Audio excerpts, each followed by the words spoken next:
ঘূৰিলে নগাঁও জিলাৰ বিশেষকৈ সমষ্টিয়ে প্ৰায় ঘূৰিছে আপুনি কিবা সাহিত্য পৰিষদৰ বিষয়ে কেনে অনুভৱ 2016 চনৰ আগত ৰহাবাসী ৰাইজক ক'লে বিজেপি দলৰ তৰফৰ পৰা এইমছ হ'ব মধ্য অসমত এইমছ হ'ব এই ঠগবাজ বিজেপি দলৰ যিটো চৰিত্ৰ তেওঁলোকে প্ৰকাশ কৰিলে 16 চনৰ নিৰ্বাচন পাৰ হোৱাৰ লগে লগে এইমছ নিদু বুলি কৈ পেলালে ৰহাবাসী ৰাইজক স্বতঃস্ফূৰ্তভাৱে ৰহাবাসী ৰাইজ আহিছিলে প্ৰতিবাদৰ ৰাজপথত গণতান্ত্ৰিকভাৱে ৰাজপথত থিয় হৈ এইমছ লাগে বুলি প্ৰতিবাদ জনাইছিল তিৱা সাক্ষৰতা পৰিষদৰ নিৰ্বাচন তিৱা এজন জনগোষ্ঠীৰ যুৱকক পানীয়ে অঁতৰাব পাৰিলেহেঁতেন ৰবাৰ বুলেটেৰে অঁতৰাব পাৰিলেহেঁতেন বা আচু গেছেৰে অঁতৰাব পাৰিলেহেঁতেন AK-47 গুলীয়ে তিৱা জনগোষ্ঠীৰ এজন যুৱক মিণ্টু দেউৰীক এই বিজেপি দলৰ চৰকাৰে গুলীয়াই হত্যা কৰিলে অকল মিণ্টু দেউৰীক গুলীয়াই হত্যা কৰা নহয়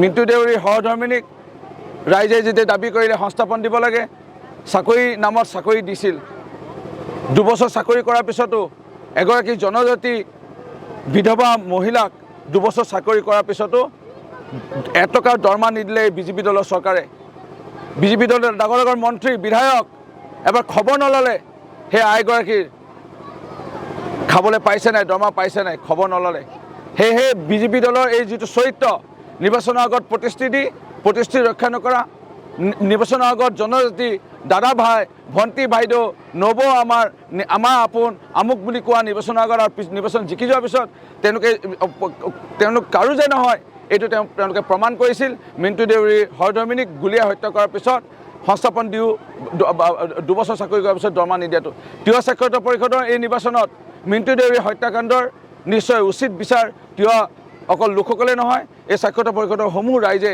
আৰু নিশ্চয় বিজেপিক সঠিক প্ৰত্যুত্তৰ দিব বুলি মোৰ দৃঢ় বিশ্বাস হোজাই বিধায়কগৰাকীয়ে কা আন্দোলন হোজাইত নহ'ব দিবলৈ দিয়া নহ'ব বুলি পেলাই তেওঁ প্ৰতিক্ৰিয়া ব্যক্ত কৰিছে এই ক্ষেত্ৰত আপোনাৰ মন্তব্য কি হ'ব কা আন্দোলন অসাংবিধানিক অসম শক্তিৰ বিৰোধী অসম শক্তিৰ আত্মাক নক্সাত কৰি বিজেপি নেতাধীন অসম গণ পৰিষদ BPF দলৰ এই মিত্ৰজোঁটৰ চৰকাৰখনে বলপূৰ্বকভাৱে আৰু ইয়াত মানে অনাৰ ষড়যন্ত্ৰ যিটো লৈছে তেওঁলোকে ৰাজ্যসভা লোকসভাত তেওঁলোকে বলপূৰ্বকভাৱে গৃহীত কৰিলে তেওঁলোকে ইতিমধ্যে ৰাষ্ট্ৰপতিৰ চহী লোৱাৰ ব্যৱস্থা কৰি পেলাই এই আইনখন জাপি দিব লৈছে ইয়াক অসমবাসী ৰাইজে প্ৰতিবাদ জনাইছে আৰু অসমৰ ৰাইজৰ যে এইটো এটা অসমৰ ৰাইজৰ বিভিন্ন জাতি জনগোষ্ঠীৰ লোকৰ বা ধৰ্মীয় লোকৰ যে কা আমি নামানো এই কণ্ঠটো প্ৰমাণ হ'ল যে 5 জনকে শ্বহীদ হৈছিল আৰু এটা জনগোষ্ঠীয়ে নহয় এটা ধৰ্ম বুলিয়ে নহয় আজি চেমফৰ্ড খ্ৰীষ্টান সম্প্ৰদায়ৰ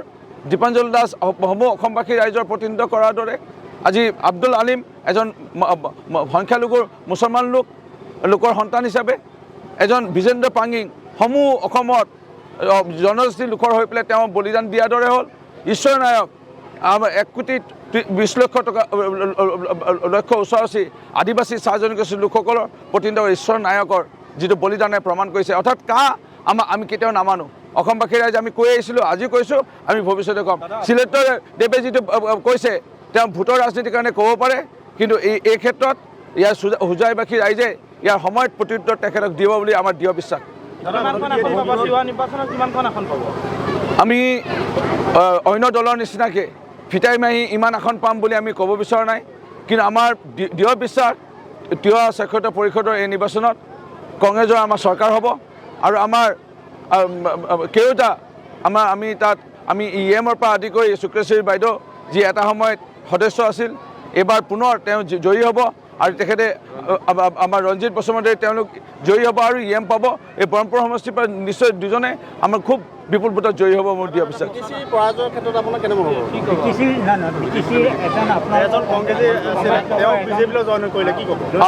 প্ৰথম মই BTC নিৰ্বাচনৰ বিষয়ে অলপ কৈ ল'ব বিচাৰিছোঁ BTC নিৰ্বাচনটোত হাগ্ৰামাৰ মহিলাৰীৰ যে জয় হ'ল হাগ্ৰামাৰী মহিলাৰীয়ে একক তেওঁ গৰিষ্ঠ সংখ্যক ভোট পালে সেইটোৱে প্ৰমাণ কৰিলে হাগ্ৰামাৰ মহিলাৰীৰ তাত জনপ্ৰিয়তা এতিয়াও তল পৰা নাই কিন্তু তল পৰিলে কাৰ জনপ্ৰিয়তা হেমন্ত বিশ্ব শৰ্মা ডাঙৰীয়াৰ জনপ্ৰিয়তাৰ তল পৰিল 26টা আসনত কেন্দ্ৰত ৰাজ্যত চৰকাৰ থকা সত্ত্বেও 26টা আসনত প্ৰতিনিধিত্ব কৰি 20টা নোপোৱাটো 10টা নোপোৱাটো প্ৰমাণ কৰিছে যে তাত হাগ্ৰাবাদ মহিলাৰ জয় হ'ল আৰু হেমন্ত বিশ্ব শৰ্মা তাত পৰাজয় হ'ল।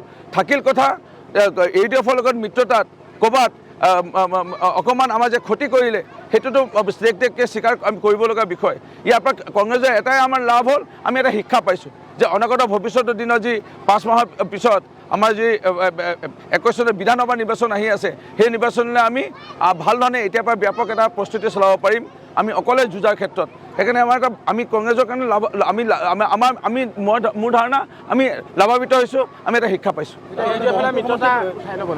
না ADF-ৰ লগত মিত্ৰতা আমাৰ স্পষ্টভাৱে জিতেন্দ্ৰ সিং ডাঙৰীয়া আমাৰ তত্ত্বাৱধায়ক মহোদয় তেখেত অসমলৈ আহোঁতে গুৱাহাটীত সংবাদ মাধ্যমৰ যোগেদি সংবাদ মেলত স্পষ্টভাৱে কৈছে যে আমাৰ এতিয়ালৈকে আমাৰ হাইকমাণ্ডৰ পৰা গ্ৰীণ ছিগনেল অহা নাই।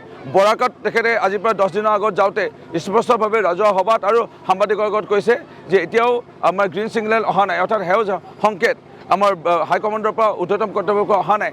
সেইকাৰণে স্পষ্টভাৱে ওলাই পৰিছে যে এতিয়াও এটা আমাৰ গ্ৰাউণ্ড ৰিপৰ্ট অৰ্থাৎ এটা ছাৰ্ভে চলি আছে, সমীক্ষা চলি আছে।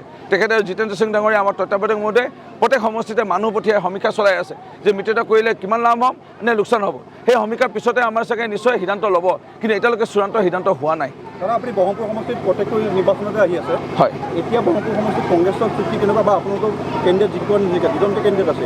সুৰেশ বৰা ডাঙৰীয়া এজন দুখীয়া ঘৰৰ লোক হয়। এটা সময়ত তেওঁ হস্ততাৰী সংগঠনৰ লগত জড়িত হৈ আছিল। অসম আই মাতৃৰ কাৰণে মাত মাতিবৰ কাৰণে অসম আই মাতৃৰ বাবে তেখেত ওলাই গৈছিল আৰু এনেকুৱাকৈ আমাৰ অসমৰ কথা চিন্তা কৰি পেলাই, ৰাইজৰ কথা চিন্তা কৰি পেলাই, জাতিটোৰ কথা চিন্তা কৰি পেলাই ওলাই গৈছিল।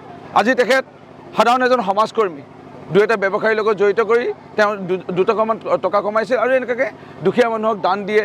কেতিয়াবা কোনোবাই খেল পাতিলে, পূজা পাতিলে, বিহু পাতিলে তেওঁ যায়, ক'ৰবাত মঠৰি ছিঙিলে মাতে, তেনেকৈ যায়। সাধাৰণ মানুহ এজন, ইমান টকা পইচাও নাই, মানুহ এজনে সহায় কৰি আছে।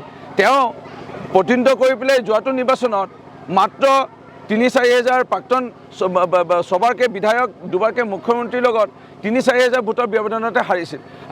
আৰু কি কাৰণত হাৰিছিল আমি নিৰ্বাচনৰ পিছতে আহিছিলোঁ আৰু মই 2 বছৰমানৰ পৰা আহি আছোঁ আৰু মই লগ পাইছোঁ প্ৰফুল্ল মহন্ত ডাঙৰীয়া কেইজনমানক চাকৰি দিছিল, কেইজনমানক কণ্ট্ৰেক্ট দিছিল, ঠিকা ঠুকলি দিছিল, তেওঁলোকৰ লগত কথা পাতিছোঁ। তেওঁলোকৰ এতিয়া অতিষ্ঠ হৈছে, কাৰণ প্ৰফুল্ল মহন্ত ডাঙৰীয়া নাহে, গুৱাহাটীতে বহি থাকে। আৰু যেনেকৈ বিধায়ক হিচাপে ৰাইজে আশা কৰে, হাতীয়ে ঘৰ ভাঙিলে, মানুহ মাৰিলে বিধায়কজনক আশা কৰে, আপদ বিপদ হ'লে আশা কৰে।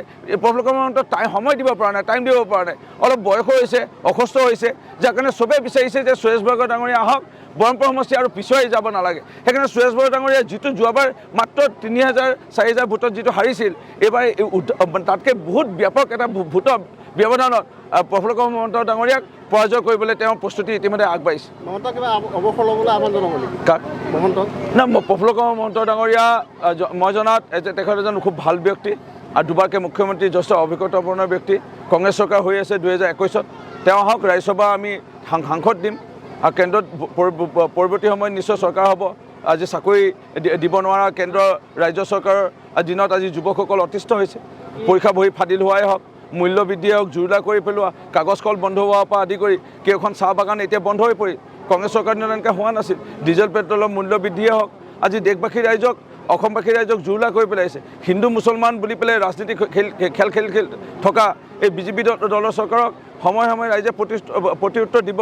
যি প্ৰত্যুত্তৰ BTC নিৰ্বাচনত তেওঁলোকে ইতিমধ্যে আৰম্ভণি তেনেকুৱা হৈছে আৰু তিৱা সাক্ষৰতা পৰিষদৰ পৰা পুনৰ আকৌ আৰম্ভণি হ'ব। ভৱিষ্যতৰ দিনত BJP নিক্ষেপ হৈ যাব। সেইকাৰণে প্ৰফুল্ল মহন্ত ডাঙৰীয়া আহক, আমাৰ লগত চামিল হওক বা সৌভাগ্য হিচাপে থাকক। তেওঁক আমি ৰাজ্যসভা সাংসদ দিম। তেওঁ ইমান দিন ৰাজ্যিক পৰ্যায়ত তেওঁ ৰাজনীতি কৰি থাকিল, বিধায়ক হ'ল, মুখ্যমন্ত্ৰী হ'ল, এবাৰ কেন্দ্ৰীয় মন্ত্ৰী হওক। আমিয়ে পঠিয়াম ৰাজ্যসভা সাংসদ হিচাপে, তেওঁ কেন্দ্ৰীয় মন্ত্ৰী হিচাপে। সেইকাৰণে এইটোৱে পৰামৰ্শ আগবঢ়ালোঁ।